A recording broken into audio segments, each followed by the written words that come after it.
plus exactement le 23 février 1874 que le tennis que nous connaissons aujourd'hui a été inventé par Sir Walter Clopton Wingfield.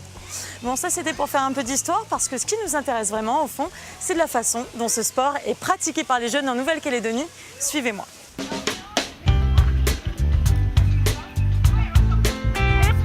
On peut commencer à jouer au tennis à tout âge et les plus jeunes tapent déjà leur première balle à 4 ans seulement. Comment tu t'appelles toi? Alexandre. Alex. Et toi, comment tu t'appelles? Léo. Et vous avez quel âge vous deux? Moi j'ai 6 ans et demi.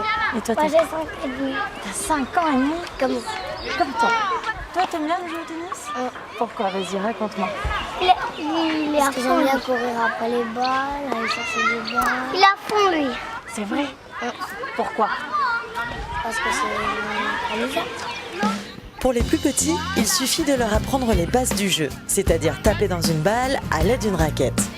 Pour eux, la balle est en mousse et la raquette semble gigantesque. Mais pour la section des 8 ans, tout devient déjà beaucoup plus sérieux. Et plus tard, vous voulez être tous champions ou qu'est-ce que vous voulez faire plus tard? Champion. Mais alors genre champion ou champion du monde? Champion du monde. Pour faire du tennis, qu'est-ce qu'il faut avoir ou qu'est-ce qu'il faut faire? Faut avoir une raquette. Faut avoir une raquette. Faut bouger comment? Tu me montres comment faut bouger? Faut sautiller et quand la balle arrive, tu pars sur un côté comme ça. Après, tu te replaces quand tu as tapé la balle. Vous savez faire des services? Parce que moi, je ne sais pas faire des services. Aussi. Alors, je cherche quelqu'un qui pourrait m'apprendre à faire un service. Ma mère. Et au vu des sourires des enfants, on pourrait croire qu'ils ne font que jouer. Or, ces petits champions en herbe s'entraînent déjà depuis leur plus jeune âge. Mais pourquoi commencer si tôt? Quand ils sont petits, moi pour ma part, je me base sur 2-3 éléments. Déjà, c'est la motivation de l'enfant, si c'est un enfant assez actif. Donc déjà, ça c'est mon premier repère. Mon deuxième repère, c'est savoir si l'enfant, il aime ça. Parce que souvent, des fois, c'est les parents qui laissent les enfants au tennis et on peut croire des fois que c'est une crèche, comme dans tous les sports, c'est pas qu'au tennis. Et la motricité, pour moi, c'est est-ce qu'il arrive à dissocier le haut et le bas? Ça, c'est hyper important. Après, évidemment, de savoir s'il a quand même quelques aptitudes à jouer avec une raquette dans la main. Au départ, on va prendre l'enfant, on va essayer de le prendre entre 4 et 6 ans pour lui apprendre tout ce qui est motricité, tout ce qui est à la fois distance au niveau des balles, c'est ce qu'ont les enfants ont le plus de mal. Et à partir de là, ils ont le cran, on les met en place au niveau compétition, on essaie de les pousser un peu plus. On essaie après de mettre un programme en place adapté à l'enfant. Et j'ai remarqué, et on remarque au niveau des écoles, c'est que le niveau des enfants est très très haut.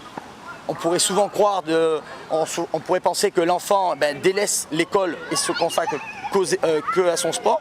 Dans Calédonie, au niveau du tennis, tous les enfants qui font sport-études ont un bon niveau scolaire.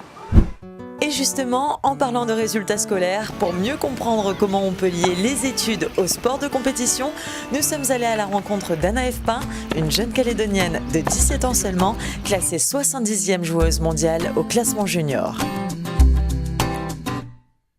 Bonjour Anna-Ève. Salut Manu. Alors, qu'est-ce que ça fait de faire partie des meilleurs joueurs de tennis de Nouvelle-Calédonie? C'est toujours comment dire, flatteur entre guillemets parce que tu te sens un peu important dans le milieu du sport, mais bon, en même temps la Calédonie c'est vrai que c'est une petite île, donc comparé aux autres pays, notamment l'Europe, c'est vrai que je suis pas grand chose pour le moment, donc oui, ça fait plaisir de représenter au mieux la Calédonie dans mon milieu, mais je vise plus haut que ça. Comment on peut pratiquer une activité sportive comme la tienne, et puis avec autant de résultats d'ailleurs, parce que tu es championne, on le rappelle, et comment on peut à côté de ça avoir une vie scolaire normale? Alors, je la qualifierais pas de normale parce que j'ai suivi une scolarité normale jusqu'à la seconde, donc dans un collège et après au lycée. Et après, je suis partie 1 an en France, donc j'ai dû quitter le territoire et je me suis installée là-bas. Donc là-bas aussi, c'était des horaires aménagés, donc on ne pouvait pas aller dans des lycées normaux. Et donc c'est là que j'ai commencé le CNED, donc c'est des cours par correspondance. Et je l'ai continué ici quand je suis revenue. Donc là, j'ai fait ma fin de première et là, je fais ma terminale toujours par correspondance. Alors justement, comment se passe par exemple une journée normale de ton quotidien? Une journée type, c'est en général, quand on est en période d'entraînement ici en Nouvelle-Calédonie, c'est souvent du 7h30, 8h jusqu'à 11h, 11h30. J'ai 2 heures en général pour manger et me reposer un peu. Et je repars après l'après-midi, ça dépend les horaires en fonction de mon état physique, mais on est en général entre du 6 à 8 heures par jour d'entraînement. Alors le temps pour les études est très réduit, j'ai souvent en général un maximum 2 heures, 2 heures et demie pour bosser par jour. Donc c'est vrai que des fois quand je rentre de l'entraînement ou après manger, c'est pas évident de rebosser et puis on est souvent fatigué, donc c'est beaucoup plus difficile que d'avoir des profs en face qui vous mâchent entre parenthèses le travail. Vous imaginez bien que mes parents ne vont pas me laisser faire mon tennis comme ça. Bon, j'ai déjà la chance qu'ils acceptent ma vie actuelle, c'est-à-dire de passer toute la journée sur les terrains, voyager constamment. Donc c'est vrai qu'ils me soutiennent sur ce point-là, mais bon, une cheville, une épaule qui va pas bien et la carrière peut s'arrêter comme ça. Et avoir mon bac pour être sûr au moins de l'avoir en poche et après pouvoir faire des études si nécessaire, oui, c'est obligatoire.